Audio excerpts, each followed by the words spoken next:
வணக்கம். இன்னைக்கு நம்ம எல்லாருக்கும் ரொம்ப ரொம்ப முக்கியமான ஒரு நிதி பாதுகாப்பு கருவிய பத்தி பார்க்க போறோம். இது உங்க குடும்பத்தோட எதிர்காலத்தையே பாதுகாக்கக்கூடிய ஒரு விஷயம். சரி, வாங்க இது எப்படின்னு பார்க்கலாம். முதல்ல ஒரு நிமிஷம் உங்க குடும்பத்த மனசுல நினைச்சு பாருங்க.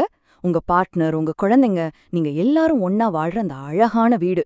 உங்க சந்தோஷமே அவங்க தானே, இல்லையா? இப்ப ஒரு சூழ்நிலைய கற்பனை பண்ணி பார்ப்போம். உங்க குடும்பத்துல சம்பாதிக்கிறது நீங்க ஒருத்தர் தான். உங்க மேல 40 லட்சம் ரூபாய் வீட்டு கடன் இருக்கு. உங்க குழந்தைங்களும் இன்னும் சின்ன பசங்களா இருக்காங்க. கேக்குறதுக்கு இது ரொம்ப கஷ்டமா இருக்கலாம். ஆனா இது நம்ம யோசிச்சுதான் ஆகணும்.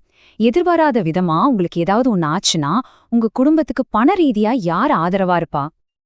இந்த கேள்விக்கு பதில் இல்லைன்னா, உங்க குடும்பம் என்னென்ன மாதிரியான பண பிரச்சனைகளை சந்திப்பாங்க?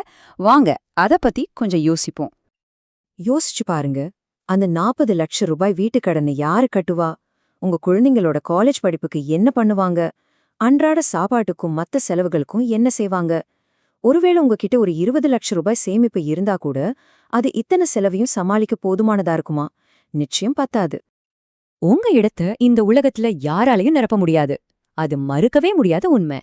ஆனா நீங்க இல்லாதப்போ பணப்பிரச்சனைக்காக உங்க குடும்பம் கஷ்டப்படாம இருக்கிறத நம்ம நிச்சயமா உறுதி செய்ய முடியும். அதுக்கு ஒரு வழி இருக்கு. அந்த வழிதான் ஆயுள் காப்பீடு, அதாவது லைஃப் இன்சூரன்ஸ். நாம கேட்ட அத்தனை கஷ்டமான கேள்விகளுக்கும் இதுதான் ஒரு தெளிவான தீர்வு கொடுக்குது. ரொம்ப சிம்பிளா சொல்லணும்னா, ஆயுள் காப்பீடுங்கிறது ஒரு அக்ரிமெண்ட் மாதிரி. உங்களுக்கு ஏதாவது ஆச்சுன்னா இன்சூரன்ஸ் கம்பெனி உங்க குடும்பத்துக்கு ஒரு பெரிய தொகையை கொடுப்பாங்க. இந்த பணத்துக்கு வரியும் கிடையாது. இது அவங்களோட எதிர்காலத்தை பாதுகாக்க ரொம்ப உதவியா இருக்கும். லைஃப் இன்சூரன்ஸ்ல பாத்தீங்கன்னா 2 முக்கியமான ஐடியா இருக்கு. ஒன்னு பியோர் பாதுகாப்புக்கு மட்டும், இன்னொன்னு பாதுகாப்பு கூடவே முதலீடும் சேர்ந்தது. டேர்ம் பிளான்ங்கிறது முதல் வகை, எண்டோமெண்ட் யூலிப் பிளான்ஸ்லாம் 2வது வகை. சரி, இப்போ இந்த டேர்ம் பிளான் அப்படின்னா என்னன்னு இன்னும் கொஞ்சம் ஆழமா பார்க்கலாம். இதுதான் லைஃப் இன்சூரன்ஸோட உண்மையான தூய்மையான வடிவம்னு சொல்லலாம். டேர்ம் பிளான் ரொம்ப ரொம்ப சிம்பிளான ஒரு விஷயம்.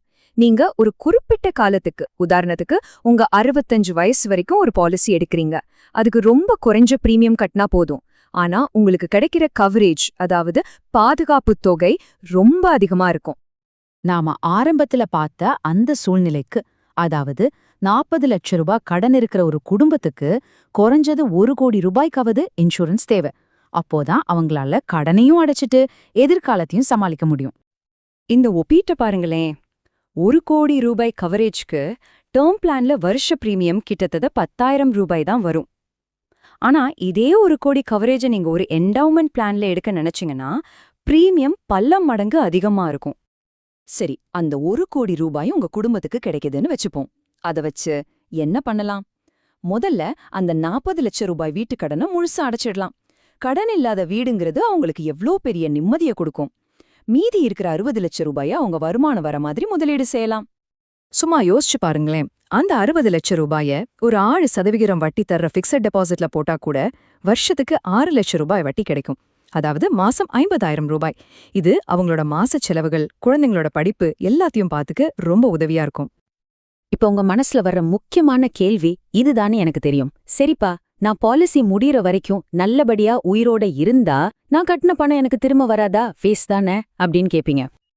ஆமா, நீங்க கேக்குறது கரெக்ட் தான். எதுவும் திரும்ப வராது. ஏன்னா டேர்ம் பிளானோட நோக்கமே முதலீடு கிடையாது. அதோட ஒரே நோக்கம் முடிஞ்ச வரைக்கும் கம்மி செலவுல உங்க குடும்பத்துக்கு ஒரு மிகப்பெரிய பாதுகாப்பு வலயத்தை உருவாக்குறது மட்டும்தான். சரி, இப்போ மத்த பிளான்ஸ், அதாவது எண்டோமெண்ட் மற்றும் யூலிப் பிளான்களை பத்தி ஒரு சின்னதா பாத்திரலாம். இந்த எண்டோமெண்ட் யூலிப் பிளான்ஸ் எல்லாம் பாதுகாப்பு கூடவே மெச்சூரிட்டி பணமும் கொடுக்கும். ஆனா பிரச்சனை என்னன்னா இதோட பிரீமியம் ரொம்ப ரொம்ப அதிகமா இருக்கும். அதனால நம்மளால ஒரு 5 லட்சம் இல்ல 10 லட்சம் ரூபாய்க்கு தான் பாலிசி எடுக்க முடியும். யோசிச்சு பாருங்க, அந்த சின்ன தொகை உங்க குடும்பத்தோட எதிர்காலத்துக்கு போதுமா? அதுவும் யூலிப் திட்டங்கள்ல வர்ற வருமானம் பங்குச்சந்தையோட ஏற்ற இறக்கத்தை பொறுத்தது. இப்போ இவ்வளவு விஷயங்களையும் பார்த்ததுக்கு அப்புறம் உங்க குடும்பத்துக்கு உண்மையில என்ன தேவைங்கிற கேள்விக்கு வருவோம். உங்க பாதை ரொம்ப தெளிவா இருக்கணும். முதல்ல உங்க கடன்கள், குடும்ப பொறுப்புகள் என்னென்னு ஒரு லிஸ்ட் போடுங்க. 2வது, அதையெல்லாம் சமாளிக்க எவ்வளவு பெரிய தொகை தேவைப்படும்னு கணக்கு போடுங்க. கடைசியா அந்த தேவையை ரொம்ப கம்மியான செலவுல பூர்த்தி செய்யற கருவி எதுன்னு பாருங்க. உங்க முதல் நோக்கம் பாதுகாப்பா இருக்கணும். கடைசியா நான் உங்ககிட்ட ஒரே ஒரு கேள்வியோட இந்த விளக்கத்தை முடிக்கிறேன். உங்க குடும்பத்தோட நிதி எதிர்காலம் உண்மையிலேயே பாதுகாப்பா இருக்கா? சிந்திச்சு பாருங்க. சரியான முடிவை எடுங்க.